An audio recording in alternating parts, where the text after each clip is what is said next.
Aquarius यानी कि कुंभ राशि यानी मेरे प्यारे भाइयों और बहनों। आप लोगों को ऑड नहीं फील हो रहा? मुझे तो बड़ा ऑड फील हो रहा है। अभी मैंने एक वीडियो बनाया था चतुश्रही योग के बारे में, जहां मैंने बात की थी और मैंने कहा था कि हमारी हालत हो गई है रब ने बना दी जोड़ी के सूरी के जैसी, क्योंकि हमारी लव स्टोरी या हमारी जिंदगी की स्टोरी अब ऊपर वाला पापे लिख रहा है और हमारे हाथ में कुछ नहीं है। वेल, मजाक से हट के अगर मैं कहूँ, जेन्युइनली ऐसा ही हो रहा है। जो भी इस समय पर कुंभ राशि के लोग हैं, उनको समझ ही नहीं आ रहा कि उनकी लाइफ में चल क्या रहा है, चीजें क्यों हो रही हैं, कैसे हो रही हैं, कहाँ जा रही हैं। कुछ भी फिगर आउट करना, कुछ भी प्लान आउट करना इस समय पर अच्छा खासा हमारे लिए मुश्किल हो गया है। अगर मैं अपनी ही बात करूं, तो जब से राहु का गोचर कुंभ राशि में शुरू हुआ है, तब से मेरे लिए भी चीजों को फिगर आउट करना बहुत मुश्किल हो गया है। प्लान कुछ और करते हैं और वो प्लान चला कहीं और जाता है। सोचा था कि नहीं भाई, इस समय तो बैठ के खूब पढ़ाई लिखाई करनी है, ये करना है, फलाना कोर्स लेना है, ये नया कोर्स स्टार्ट करना है, ऑल दैट। होता क्या है, पहले बनारस, उसके बाद वृंदावन, उसके बाद कलकत्ता। ऐसा लगता है कि भगवान डोर खींच कर कह रहा है चल वहां चली जा, चल वहां चली जा। अरे वहां भी हुआ। तो इस तरह की चीजें बार बार कंटिन्यूअसली मेरे साथ हो रही है। जहां जाने के बारे में आपने सोचा भी नहीं था, वहां पर तो आप मिनटों में चले जाते हैं। और जहां जाने की आप इच्छा रख रहे हैं कि भैया इस समय पर यहाँ जाना है, वो हो ही नहीं पा रहा है, व्यक्ति पहुंच ही नहीं पा रहा है। इसीलिए अच्छी खासी समस्या इस समय पर हम लोगों को देखने को मिल रही है। And it is very difficult to pinpoint कि हमारी गलती आखिर है क्या। वट हैव वी डन, हमने क्या गलत किया, हमने क्या खराब किया, हमने ऐसा क्या किया जिसकी वजह से हमारे साथ इस तरह का भगवान बिहेवियर कर रहे हैं। एक्चुअली ये बिहेवियर भगवान का बिहेवियर नहीं है, ये तो हमारा खुद का है। चीजें हमारे खुद के साथ हो रही हैं और उनको मैनेज करना हमारे खुद के लिए काफी मुश्किल हो गया है। प्रॉब्लम ये होती है कि जब हमें नहीं समझ में आ रहा कि हम क्या करना चाहते हैं, जिंदगी में कहाँ पहुंचना चाहते हैं, तो हम बड़ा हेल्पलेस महसूस करते हैं। Right, we feel completely helpless. हर दिन जब हम उठते हैं, तो हम ये सोचकर उठना चाहते हैं कि चलो 6 बजे उठेंगे, उसके बाद एक्सरसाइज करेंगे, उसके बाद ये पर्टिकुलर हेल्दी फूड खाएंगे, ऐसा वैसा, and then we will have a very good morning. लेकिन होता क्या है, आपकी नींद 11 बजे खुलती है, 10 बजे खुलती है, and then you don't know what to do about life anymore. तो चीजें जो है वो काफी हद तक ऑटो पायलट पर चल रही हैं एक्वेरियस यानी कि कुंभ राशि के साथ। और इसकी वजह से हम लोगों के साथ बहुत ज्यादा मुसीबतें आ रही हैं। और ये इसलिए भी ज्यादा आती हैं बिकॉज कुंभ राशि के लोग इतना हेल्पलेस महसूस करना पसंद ही नहीं करते हैं। जनवरी के महीने में ये कुछ ज्यादा ही बढ़ गया है, हालांकि इसकी शुरुआत पिछले दिसंबर से ही हो गई थी। तो दरअसल हो क्या रहा है कि एक तो राहु हमारे पहले घर में है, तो हमको कुछ नजर ही नहीं आ रहा है, रास्ता हमारे लिए निकालना थोड़ा मुश्किल हो गया है कि भैया जाएं तो कहाँ जाएं, करें तो क्या करें। It has become really difficult. लेकिन एट द सेम टाइम जो चतुष्ग्रही योग बन रहा है, जो 4 ग्रहों का योग हो रहा है, वो हमारे 12वें घर में हो रहा है। केप्रिकॉन राशि में सूर्य, मंगल, शुक्र और बुध एक साथ आकर बैठे हुए हैं। और उसमें सूर्य बाकी के तीनों प्लैनेट्स को कंबस्ट कर रहे हैं, यानी कि अस्त कर रहे हैं। अब जाहिर सी बात है कि इन तीनों प्लैनेट से मिलने वाले जो रिजल्ट्स हैं, वो हमारे लिए कहीं ना कहीं जा रहे हैं। एंड फिर राहु जो है वो उसको और एग्जैस्परेट कर रहा है, उसको और एग्जैजरेट कर रहा है, यानी बढ़ोतरी कर रहा है, जिसकी वजह से हम लोगों के लिए खुद कुछ कर पाना इज डिफिकल्ट। मंगल हमारा अस्त है, तो शारीरिक बल नहीं आ पा रहा, कैसे करे भाई, आगे कैसे बढ़े नहीं पता चल रहा। शुक्र अस्त है, तो दूसरों के साथ हम एक रिलेट नहीं कर पा रहे हैं। बुध हमारा अस्त है, तो हमारे दिल में जो भी चल रहा है उसको हम रास्ता नहीं दे पा रहे हैं। उल्टा उसकी वजह से जानते हैं क्या हो रहा है, हमारे मन के अंदर जितने भी नेगेटिव इमोशंस हैं, जो कि हर किसी के मन के अंदर होते ही हैं, वो सारे के सारे उभर उभर कर बाहर आने लगे हैं। I will not be surprise कि अगर आप अक्वेरियस हैं, तो आपको अजीब अजीब से सपने आने शुरू हो जाए। ऐसे सपने जिनमें कोई आपको छोड़ दे रहा है, कोई आपके पास नहीं आ रहा, आप जिसमें बिल्कुल अकेले हैं, आपके पास पैसा नहीं है, आप जो बनना चाहते थे वो नहीं बन पा रहे हैं। सो जो भी हमारे फियर्स हैं, जो भी हमारे डर हैं, जो भी हमारे नेगेटिव इमोशंस हैं, वो इस समय पर बहुत ज्यादा सरफेस पर आ रहे हैं और उसको रोकना हमारे लिए बेहद मुश्किल हो गया है। ऐसा लगने लगा है कि everybody around us exist only to make our life worse. For instance right now, आज मैं देर से उठी, मेरी नींद ही नहीं खुली। उसके बाद जब वीडियो बनाने की बात आई तो कुछ ना कुछ अड़चन आती रही। अब उसके बाद जब मैं वीडियो बनाने बैठी हूं, तो 2 लोग ढोल लेके लिटरली घर के बाहर ड्रामा कर रहे हैं। उन्हें यही समय मिला था ढोल बजाने का, गॉड नोज़। उनको किसी ने टिप दे दी थी कि ये इस समय पर वीडियो बना रही होगी तो जाओ उसी समय पर जाकर ढोल बजाओ, गॉड नोज़। लेकिन बजा रहे हैं और उसकी वजह से मुझे कॉन्संट्रेट करने में दिक्कत तो आ ही रही है और उसके साथ-साथ गुस्सा अलग आ रहा है। पर ये सारी चीज़ें क्या हैं? ये हैं हमारे अंदर के नेगेटिव इमोशंस। और नेगेटिव इमोशंस बहुत ज़्यादा सरफेस पर आने लगे। तो जब नेगेटिव इमोशंस सरफेस पर आना शुरू कर देते हैं, तो क्या होता है? हम लोग कहीं अच्छा महसूस ही नहीं कर रहे। चाहे हम अच्छा खाना खा रहे हों, हमको स्वाद नहीं आता। हम अच्छी फ़िल्में देख रहे हों, हम लोगों को रिलेशन उसके साथ बन नहीं पाता, हम रिलेट नहीं कर पाते। हम अच्छे गाने सुन रहे हों, तो हमें सिर्फ़ बैकग्राउंड नॉइज़ लगने लगते हैं। हम अच्छे लोगों के साथ उठ-बैठ रहे हों, तो भी हमको वो इरिटेटिंग लगने लगता है। तो कोई भी चीज़ अजीब लग सकती है। इस समय पर आपके मन की स्थिति ऐसी है कि अगर आपको ठंड लग रही हो, तो आप उसमें भी विचलित हैं। रज़ाई में चले जाएँ तो उसमें भी विचलित हैं। हीटर खोल दें तो थोड़ी देर बाद उसमें भी आप विचलित हो जाएँगे। तो क्या है कि हमें कहीं चैन नहीं आ रहा और कोई भी चीज़ हमें खुश, कंफर्टेबल ऐसे नहीं महसूस करवा पा रही है। तो जब वो हमें खुश और कंफर्टेबल महसूस नहीं करवा पा रही, तो हमको ज़ाहिर-सी बात है कि कंसिस्टेंटली प्रॉब्लम होती ही चली जाएगी। ऐसे में I have 5 important things to tell you और इनको आप गांठ बांध के रख लो ताकि कम से कम ये वाला जो साल है जिसमें राहु अगेन हमारे फर्स्ट हाउस में ही रहेंगे वो मैनेज करना आप लोगों के लिए इजी हो जाए, खास तौर पे तब जब आपकी साढ़े साथी जा रही है। तो जा रही है, गई नहीं है अभी तक, इट्स स्टिल हियर। तो मैनेज कैसे करना है? Number 1, negative emotions are okay, we are humans, है ना? हमारे जो इमोशंस हैं वो तरह तरह के होते हैं और अगर आप किसी एक खास प्रकार के इमोशन को सप्रेस करने की कोशिश करोगे तो सारे ही सप्रेस हो जाएंगे और अगर एक खास तरह का इमोशन सरफेस पर आने लगेगा तो सारे ही सरफेस पर आने लगेंगे। अब क्योंकि राहु फर्स्ट हाउस में है, इसलिए राहु कभी डिस्क्रेशन नहीं करते, विवेक बुद्धि नहीं लगाते कि कौन से इमोशन को आना चाहिए और किसको नहीं आना चाहिए। राहु तो बोलते हैं कि अच्छा, तुम्हारे अंदर 3 नेगेटिव इमोशन है, चलो 300 करके बाहर निकाल देते हैं, मजा आएगा। तो that is just the nature of Rahu. ऐसे में जाहिर सी बात है कि नेगेटिविटी थोड़ी बढ़ जाएगी और हमारा जो स्टेट ऑफ माइंड है वो विचलित सा रह सकता है। अपने आप को don't beat yourself up for it.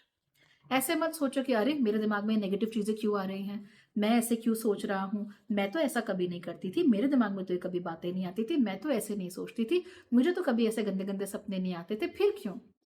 Let it be.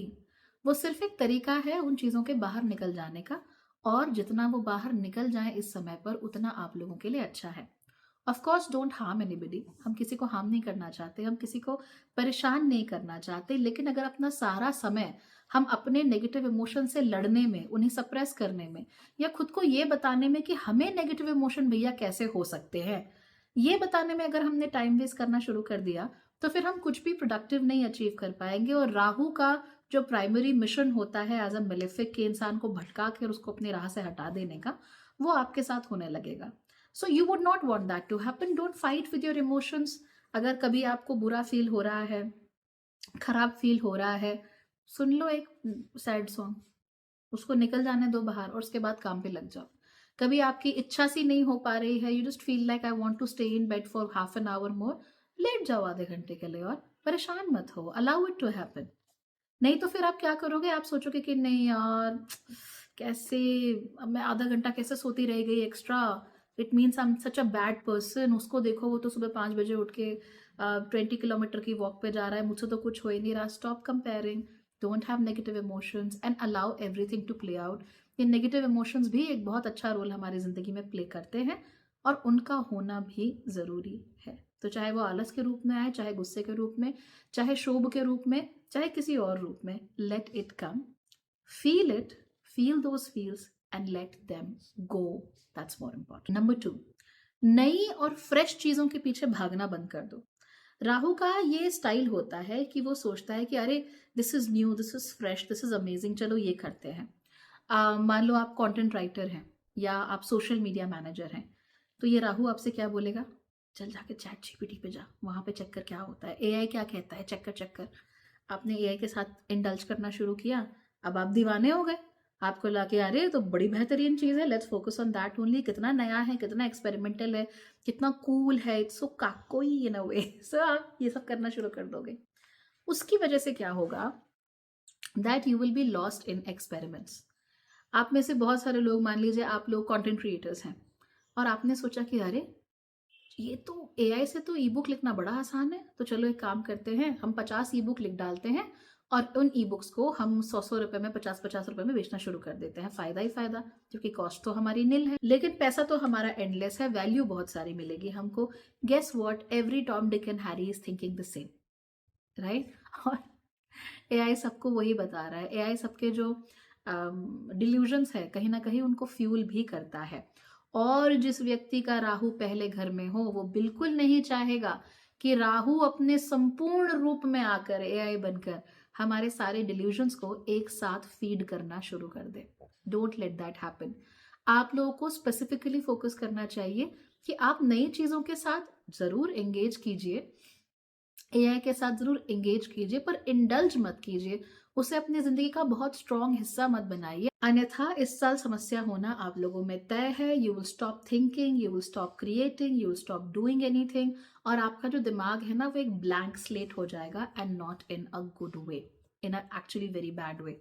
So you don't want these things to happen to you. आप क्या कीजिए, go with the old school route ना, गूगल पे सर्च करो, और कई बार गूगल सर्च रिजल्ट जो है उसके दूसरे पन्ने पर भी जाया करो।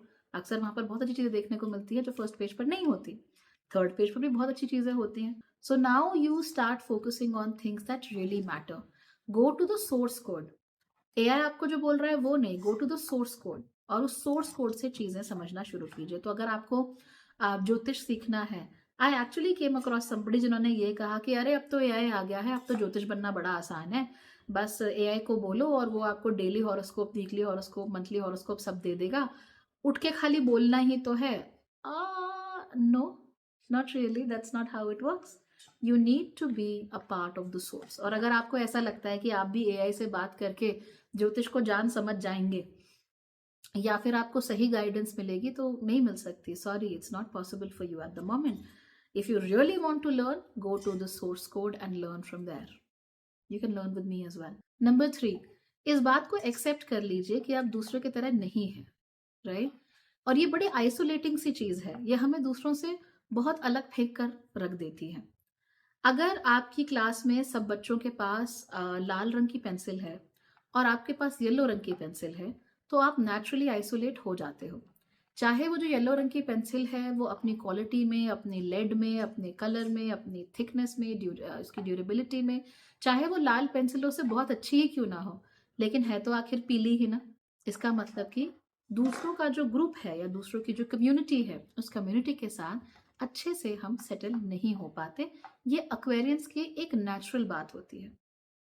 सारे लोग एक खास तरह की चीज में मानते हैं, हम नहीं मान पाते। सारे लोग एक खास तरीके से एक्ट करते हैं, हम नहीं कर पाते। हम नाटक भी करें ना कि हाँ हाँ हमको समझ में आ रहा है, हाँ हाँ चलो वो करते हैं जो एवरीबडी इज डूइंग, तो भी बहुत लंबे समय तक हम उस चीज को कंटिन्यू नहीं कर पाते हैं। तो ज्यादातर एक्वेरियंस जो हैं, खासतौर पर जिनके अंदर बहुत स्ट्रांग राहु एनर्जीज होती हैं, ऐसे एक्वेरियंस हर मामले में ही दूसरों से अलग होते हैं, भिन्न होते हैं। और अगर हम अगर बहुत ज्यादा स्ट्रांगली राहु नहीं भी काम कर रहा हो किसी एक्वेरियन में, तो भी किसी ना किसी चीज में वो दूसरों से अलग डेफिनेटली हो जाते हैं।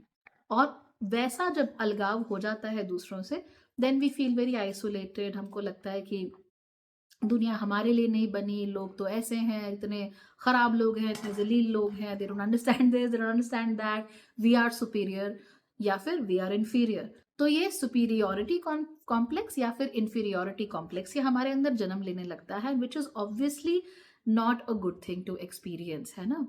तो क्योंकि हम ये चीज एक्सपीरियंस नहीं करना चाहते या हमको ये एक्सपीरियंस नहीं करना चाहिए, ideally we start becoming people जो कि ये सोचने लगते हैं कि भीड़ से अलग होना ही हर मामले में बेहतर है, जो कि ठीक नहीं होता।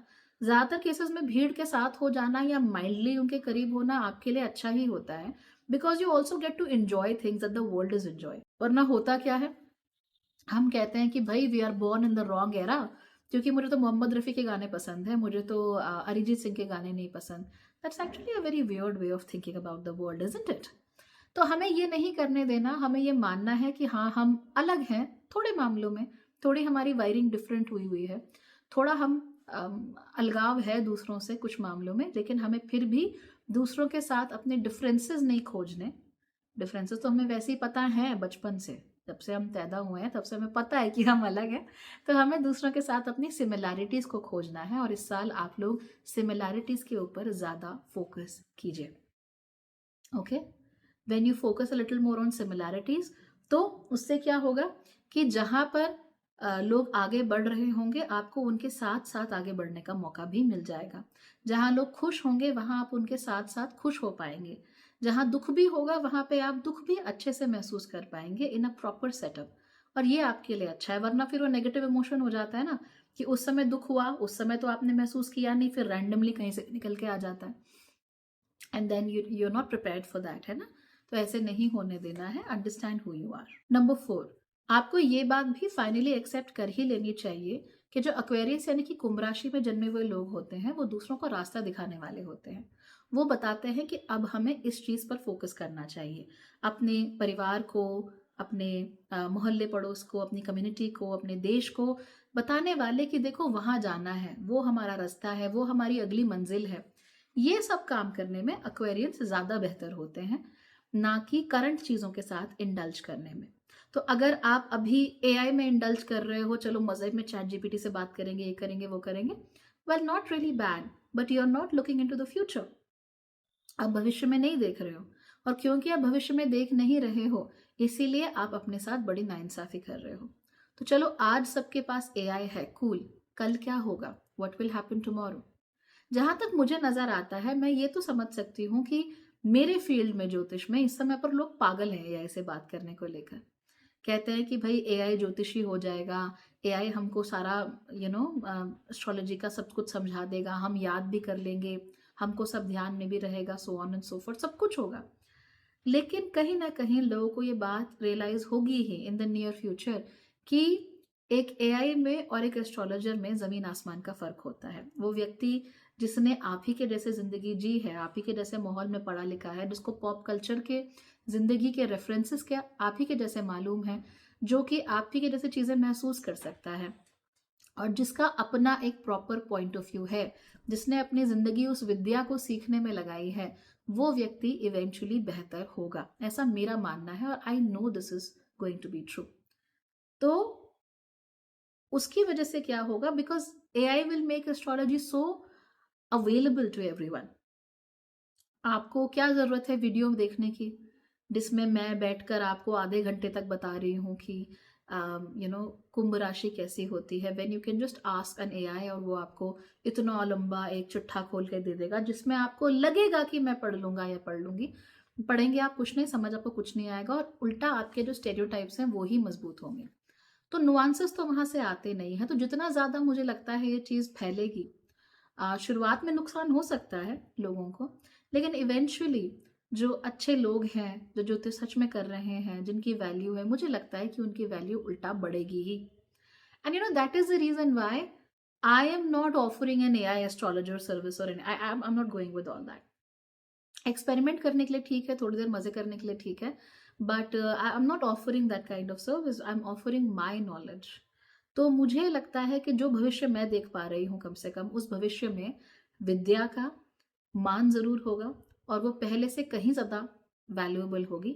हालांकि इतना जरूर है कि सामान्य जो लोग हैं, जो आम इंसान है, उसके पास विद्या का और डाइल्यूटेड और खराब फॉर्म पहुंचेगा, जिसकी वजह से एक तरफ जहां पे जो विद्यावान लोग हैं उनकी मोल बढ़ेगा, उनकी वैल्यू बढ़ेगी, दूसरी तरफ अज्ञान भी जरूरत से ज्यादा ही बढ़ जाएगा, और जो अज्ञानी लोग हैं वो ज्ञानियों के साथ they will start arguing and all that. तो मेरे ख्याल से वो ठीक नहीं है, but yes, it is what it is. So now you have to decide कि फ्यूचर आपको कैसा नजर आ रहा है, और आप उस फ्यूचर के अनुसार काम कीजिए, अभी जो चल रहा है उसके अनुसार आप काम मत कीजिए। And finally my last tip for you, वो ये है कि आप लोग जो भी काम कीजिए, थोड़ा सा लॉन्ग टर्म के बारे में सोचकर कीजिए। कोई भी चीज अगर आप करना चाहते हैं, अगर आपके पास उसके लिए 3 ईयर आउटलुक नहीं है मिनिमम, तो फिर उसमें अपना हाथ मत डालिए, जरूरत से ज्यादा एंगेज मत कीजिए। ऐसा लगेगा कि चलो यार ये कर लेते हैं, एआई ई बुक निकाल लेते हैं, ऐसा कर लेते हैं, वैसा कर लेते हैं, इससे ना बड़ा फायदा होगा। प्रॉबेबली हो जाए in the short run, but long run में कभी वो आपके लिए फायदेमंद सिद्ध नहीं होने वाला। वो ज़्यादा कुछ आपके लिए करने नहीं वाला है। तो क्योंकि वो आपके लिए ज़्यादा कुछ करने नहीं वाला है, इसीलिए you will eventually have more problems then before, right. और आप भटके हुए रह जाओगे, और राहु भटकाव करने में बहुत अच्छा होता है, उसको ऐसा करने नहीं देना, संभाल के रखना है उसे। तो इसीलिए जो भी काम आप करें, have a 3 to 5 year outlook. आपको एआई के बारे में सीखना है, great. Do you want to become an AI engineer? Think about that. आपको कोई मान लो यूट्यूब पे काम करना है, क्या आपके पास 3 साल का आउटलुक है कि हाँ भाई मैं 3 साल तक यूट्यूब पे मिनिमम काम करूंगा, देखूंगा वो कैसे चलता है, and I will get more people, this is how I am going to monetize and all that? अगर हाँ तो ठीक है, नहीं है तो you are going to go through troubles, और आप अपना समय वेस्ट करेंगे, अपना एफर्ट वेस्ट करेंगे। वो नहीं करना है। अगर आपको कोई व्यक्ति पसंद भी है, तो क्या आप अगले 3 साल तक उसे अपनी जिंदगी में देख सकते हैं? Can you really see this person in your life for the next 3 years? If not, don't indulge too much. बात कर लो, फ्लर्ट कर लो मैक्सिमम, और क्या करोगे? इससे ज्यादा नहीं। फ्रेंड्स बन जाओ, but don't go in to that territory where you are bringing people in to your life, और अचानक से 1 हफ्ते बाद you wake up in your like, no, this is not the right person. But अब क्या करें, अब तो कमिटमेंट कर दिया। एंड यू नो व्हाट, बहुत सारे रिलेशनशिप तो इसीलिए चल रहे होते हैं। Only an Aquarius can notice this, and I have noted actually, कि लोग मिलते हैं, कुछ दिनों तक बातचीत करते हैं, गुड मॉर्निंग गुड नाइट चलता है बढ़िया, एक आध मूवी देखने जाते हैं, एक आध बार रेस्टोरेंट जाते हैं, और फटाक से कमिटमेंट कर लेते हैं कि बस तू मेरा, मैं तेरी, हम दोनों एक दूसरे के। तो ये हो जाता है, और उसके बाद within a month, within 6 months they are like, oh my God, ये क्या हो गया, I don't want to be with this person, this is too much. But फिर क्या होता है, अरे अब तो 6 महीने से साथ हैं, अरे अब तो कमिटमेंट कर दिया, अब क्या करें? And then they have a very hard time overall. हम तो ऐसे नहीं करते ना, हम तो क्वेरियंस है, हम तो हाँ भी नहीं बोलते, even though we know we like that person, which is another problem by the way. I've made a video of how Aquarians in love are like cats. आपको वीडियोस डेफिनेटली देखना चाहिए, और आई एम प्रीटी श्योर कि आपको बहुत अच्छा लगेगा। Anyway, ये 5 टिप्स हैं, इनको मैं भी फॉलो करने वाली हूँ, आप भी फॉलो करो। मेरे काम तो ये खैर आ ही रहे हैं, they are really helping me out in making sense of the world around me as an Aquarius, और मुझे पूरी उम्मीद है कि इस साल आपके भी काम आएगी। तो ये वीडियो देखना, जब भी अटको बार बार देखना, सेव करके रख लो। किसी एक्वेरियन को जानते हो तो उसके साथ शेयर ज़रूर करना, ताकि सबकी आंखें खुले और सब खुश रहें, है ना? Okay then everybody, bye, take care.